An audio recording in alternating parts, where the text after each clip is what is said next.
Nos últimos 70 anos, a humanidade ficou cada vez mais dependente de computadores e computação. Computadores viraram a ferramenta necessária para fazer quase qualquer tipo de coisa. E conforme nós vamos nos tornando mais e mais dependentes de computação para realizar as tarefas mais básicas do dia a dia, um outro problema surge no horizonte. Nós estamos chegando no limite físico da velocidade de processamento dos nossos computadores atuais. Antes de você começar a ficar desesperado, aqui vem a boa notícia. Para o nosso uso cotidiano, tipo celulares, computadores de casa ou até mesmo notebooks, o nosso processamento de dados atual ainda é o suficiente. Você, as suas compras no mercado, o seu saldo no banco ou as suas fotos no Instagram não correm perigo imediato. Só que conforme você vai aumentando a demanda do seu trabalho, mais e mais você vai notando esse limite. Se você costuma jogar jogos no computador, você já deve ter notado que mesmo com computadores de ponta, muitas vezes nós não conseguimos rodar o jogo a mais do que 144 quadros por segundo. Se você trabalha com programação, você talvez já tenha se deparado com algum programa ou simulação que demorou mais do que um dia para ser rodada. Ou se você for um físico fazendo simulações extremamente complicadas de mecânica quântica, você ficou sentado tomando café por 3 anos enquanto esperava sua simulação ficar pronta. Mas o que exatamente esse limite físico da computação significa? O computador que você está usando para ver esse vídeo, ou celular que você está usando para esse vídeo, é o que nós podemos chamar de computador clássico. Esse tipo de computador utiliza componentes eletrônicos para representar bits, que são as menores unidades de informação existentes. Um bit só pode ter 2 valores, 0 ou 1, e tudo que você vê no seu computador nesse exato momento é em algum nível uma longa cadeia de uns e zeros. Computadores atuais funcionam como se fossem pessoas em uma sala fazendo operações simples de adição e subtração. Vamos supor que você quisesse somar 1 mais 2. Você daria a conta para a primeira pessoa, que começaria com uma unidade, e logo em seguida ela adicionaria mais uma unidade. Ela passa a conta para a próxima pessoa, que então adiciona mais uma unidade. E dependendo da conta que você quisesse fazer, você precisaria de várias pessoas para irem fazendo a soma e passando o resultado para a pessoa do lado, que faria outra soma e passaria para outra pessoa do lado dela. E assim vai. O que esse exemplo representa é que os nossos computadores atuais funcionam muito bem para cálculos em série. Um dos primeiros algoritmos que nós aprendemos quando começamos a estudar programação é o da receita de bolo. Você começa com ovos, junta eles com a farinha, adiciona leite, açúcar, manteiga e a sua massa está pronta. A lição desse exemplo é que você não pode pular passos. Você não pode juntar o açúcar com a manteiga e depois adicionar a farinha ou a massa vai sovar. Você precisa seguir o passo a passo ou o resultado final não é um bolo. Computadores atuam exatamente assim. Você dá uma receita para eles, que no caso é um algoritmo, uma série de comandos em forma de lista do que eles precisam fazer.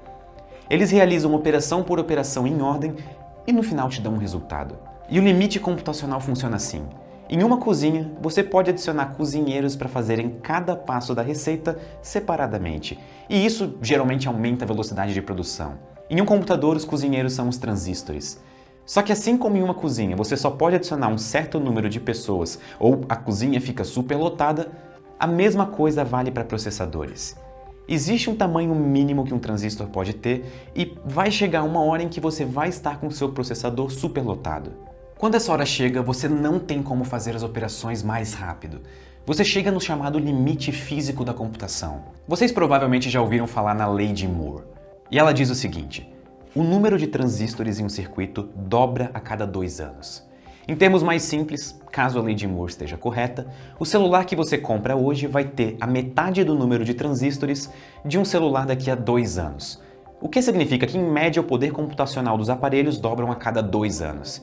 E isso tem funcionado bem desde 1975. Como previsto, o número de transistores dobra e, com isso, nós ganhamos mais capacidade computacional. Os nossos computadores ficam mais rápidos, ágeis e velozes, e nós conseguimos realizar operações cada vez mais complicadas e complexas em troca. Mas aqui vem o problema. A lei de Moore não é uma lei no sentido científico. Ela, na verdade, é mais uma observação de como as coisas funcionam no mundo real. O próprio Moore, em 2005, afirmou que essa tendência de um número de transistores dobrarem a cada 2 anos não pode continuar para sempre.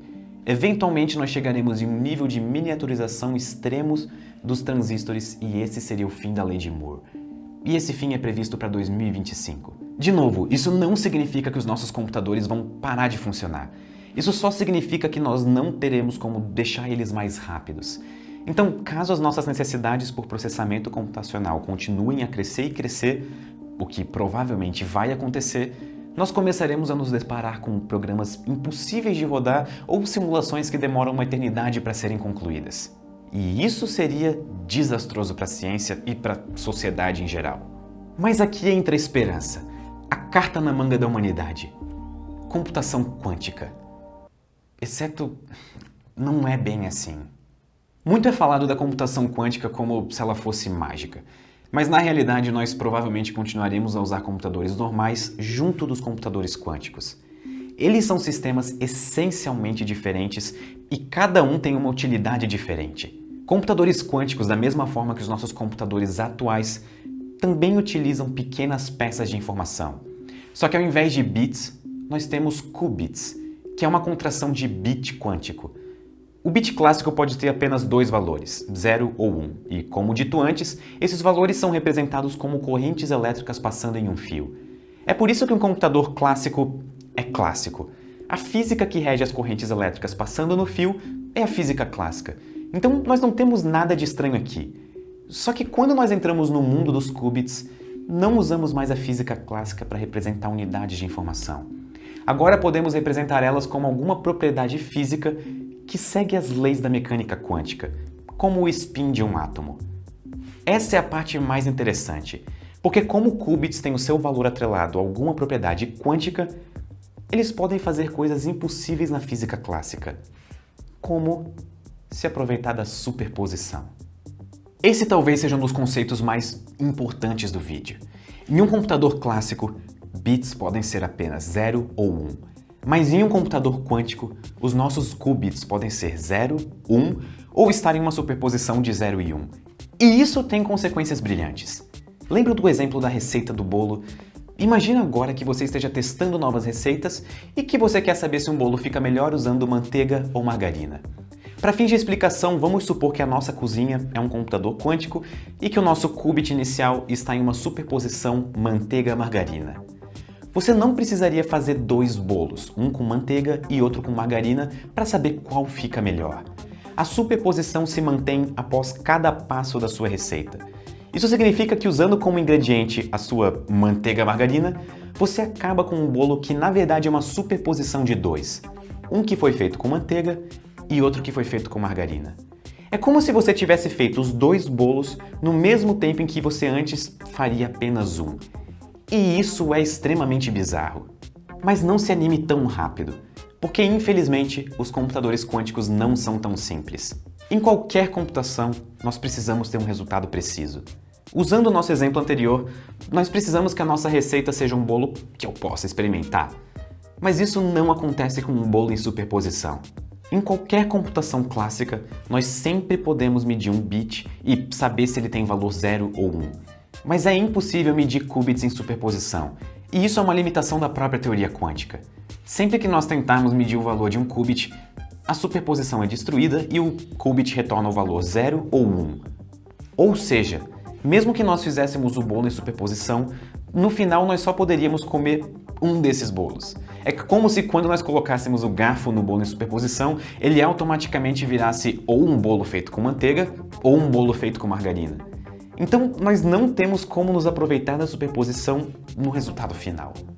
Praticamente vamos ter feito a mesma coisa que um computador normal faria e teríamos o mesmo resultado, só que de uma maneira muito mais complicada. Então, qual que é a finalidade dos computadores quânticos se nós não podemos calcular várias coisas de uma vez nos aproveitando da superposição? Bom, existem algumas situações específicas que um computador quântico consegue resolver problemas de uma maneira incrivelmente mais rápida do que um computador normal. E a chave para isso é um fenômeno chamado interferência. Interferência é o nome que a física dá para o que acontece quando duas ondas se encontram. E interferência vale para qualquer tipo de onda. Existem dois possíveis resultados quando ondas se encontram. Pode ser que elas se somem e aumentem a sua intensidade total, e essa seria a interferência construtiva. Ou pode ser que as ondas se subtraiam e diminuam de intensidade, e essa é a interferência destrutiva. E aqui entra um detalhe importante na mecânica quântica. Tudo se comporta um pouco como as ondas, e combinando interferência e superposição, nós podemos de fato criar algoritmos quânticos extremamente eficientes. Vamos voltar ao exemplo do bolo de manteiga margarina. Nós sabemos que quando nós formos provar o bolo, existe uma probabilidade de que o bolo vai ser de manteiga e outra de que o bolo vai ser de margarina. Mas na física quântica, cada bolo está associado a uma onda, e a intensidade dessa onda determina a probabilidade de experimentarmos cada um dos bolos. Se aumentarmos a intensidade da onda associada ao bolo de margarina, é mais provável que vamos experimentar o bolo de margarina.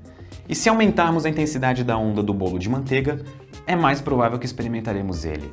E é justamente a interferência que nós podemos utilizar para manipular a intensidade das ondas.